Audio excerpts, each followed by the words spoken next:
तो कुंभ मेले के दौरान दरअसल में कैसे रिपोर्ट का घपला हुआ है, न्यूज नेशन संवाददाता सुरेंद्र डसीला की ये रिपोर्ट देखिए। हरिद्वार कुंभ के दौरान श्रद्धालुओं के आरटीपीसीआर टेस्ट में बड़ा फर्जीवाड़ा सामने आ रहा है।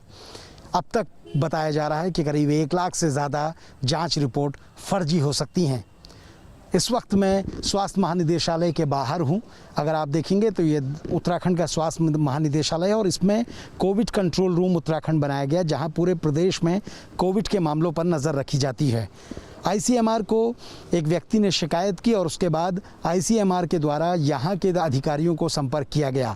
अभिषेक त्रिपाठी जो यहाँ कोविड कंट्रोल रूम के प्रभारी हैं, उनको सूचना दी गई कि कुछ फेक रिपोर्ट की जानकारी आ रही है, जिस पर अपने स्तर पर यहाँ जांच कराई गई। अधिकारी भले ही कैमरे पर नहीं बोल रहे हैं, लेकिन ये साफ हो चुका है कि हरिद्वार की एक जो लैब है उससे कई ऐसी रिपोर्ट हैं जो फर्जी आई हैं।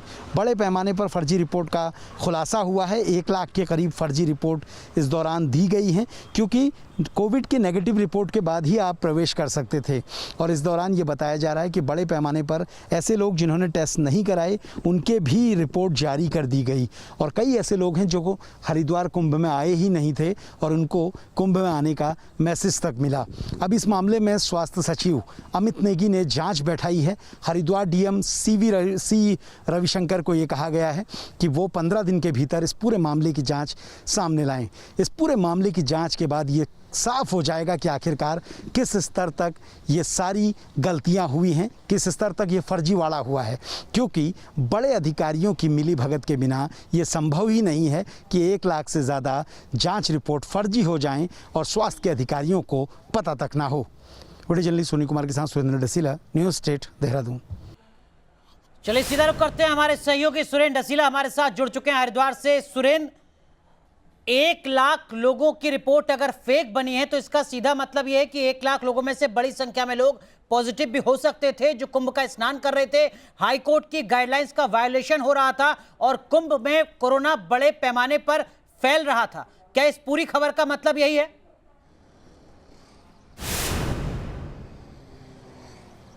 बिल्कुल बिल्कुल अनुराग, आपने बिल्कुल सही कहा। देखिए, 2 चीज़ें सामने आ रही हैं। पहली बात तो जो आपने कही कि बड़े पैमाने पर लोग शामिल हुए, जिनके टेस्ट नहीं हुए उनको नेगेटिव रिपोर्ट दी गई और उन्होंने प्रवेश किया। इसमें ऐसे लोग भी होंगे जो पॉजिटिव हो सकते हैं और सीधे तौर पे हाईकोर्ट के नियमों का उल्लंघन है। हाईकोर्ट ने आपको कहा था कि आप कुंभ क्षेत्र में प्रतिदिन 50,000 जांच कराइए। इसका मतलब ये नहीं था कि जांच की खानापूर्ति करने के लिए इस तरीके से रिपोर्ट दी जाए। नंबर 2 जो सामने आ रही है, जिस एजेंसी को ये ठेका दिया गया था, क्योंकि सरकारी तंत्र में इतनी व्यवस्था नहीं थी कि आप 50,000 टेस्ट कर पाते, आपके पास मैन पावर नहीं थी, तो आपने एक एजेंसी को चुना जिसने निजी लैब को अपने साथ लिया, अपने कर्मचारी यहाँ पर लगाए।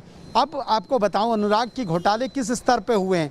घोटाले सिर्फ जांच में नहीं हुए हैं, 200 ऐसे कर्मचारी एजेंसी ने बताए हैं। ऐसे जो टेस्टिंग करने वाले जो कर्मचारी होते हैं, टेस्ट कलेक्टर जिनको हम कहते हैं, उनको शामिल किया गया, जो हरियाणा में मौजूद थे, जो स्टूडेंट थे, जो कहीं ना कहीं डाटा ऑपरेटर थे, जो फिजिकली हरिद्वार में मौजूद ही नहीं थे। जब कोई फिजिकल मौजूद ही नहीं होगा तो वो किसी का सैंपल कैसे ले सकता है? सैंपल कलेक्टर का सीधा मतलब है कि आप मौके पर मौजूद थे और आपने लोगों की जांच की थी। अभी तक 200 ऐसे लोग निकले हैं जो यहाँ थे ही नहीं, जिनके बिल बनाकर भेजे गए स्वास्थ्य विभाग को। दूसरी बात, जो 1 लाख फर्जी रिपोर्ट हैं, ये सीधे तौर पर आपने स्वास्थ्य विभाग को बिल भेजा है कि 1 लाख लोगों का जो खर्च हुआ है इसका भी पेमेंट किया जाए। इसमें स्वास्थ्य के अधिकारियों की मिलीभगत नहीं होगी, ऐसा बिल्कुल नहीं हो सकता है, क्योंकि बिना अधिकारियों के, कर्मचारियों के मिलीभगत के इतना बड़ा घोटाला नहीं हो सकता है। और कहीं ना कहीं इस घोटाले में जो साक्ष्य हैं वो मजबूत हैं, इसीलिए स्वास्थ्य सचिव ने अब ये जांच जिला अधिकारी को दी है। दूसरी बड़ी बात यह है कि जब हाईकोर्ट ने आपको कहा था जांच कराने के लिए, तो हाईकोर्ट का सीधा अर्थ ये था कि कोविड का प्रसार पूरे देश में ना हो, संक्रमण ना फैले। लेकिन इस तरह से एक एजेंसी के भरोसे छोड़ देना और उस एजेंसी के रिजल्ट अब सामने आ रहे हैं कि 1 लाख जांच रिपोर्ट फर्जी हैं, कर्मचारी फर्जी हैं, तो इसका मतलब सीधे तौर पे है कि एक बड़ा घोटाला है और इसको लेकर कहीं ना कहीं अब स्वास्थ्य महकमे में भी हड़कंप है। अनुराग, बिल्कुल सुरेंद्र, लेकिन एक सवाल जो लोगों के जहन में हो सकता है वो ये कि कुंभ को रद्द करना पड़ा था कोरोना के कहर के बीच, उसको रद्द हुए काफी वक्त हो चुका है। ये मामला अब संज्ञान में आया है कि राज्य सरकार के, जिला प्रशासन के। देखिए बिल्कुल, हमने अभिषेक त्रिपाठी से आज पूछा, वो कैमरे पे तो नहीं बता रहे थे, लेकिन उन्होंने बताया कि एक फरीदकोट में रहने वाले व्यक्ति ने, उसके मोबाइल पे एक मैसेज आया, क्योंकि जब हम लोग अपना RT-PCR कराते हैं तो एक SRFID जनरेट होती है और उसका मैसेज आता है। जब वो मैसेज उसके पास आया तो उसको कहीं ना कहीं चिंता हुई, क्योंकि वो जांच कराने नहीं गए थे, किसी तरह की उन्होंने जांच नहीं कराई और हरिद्वार आना तो बहुत दूर की बात थी। इसके बाद उन्होंने ICMR को एक मेल लिखा और अपनी शिकायत दर्ज की। ICMR ने अभिषेक त्रिपाठी, जो नोडल प्रभारी हैं कोविड कंट्रोल रूम के, उनको पूरे मामले को भेजा और उनसे ये कहा कि इस तरह की शिकायत है, इसकी जांच करिए।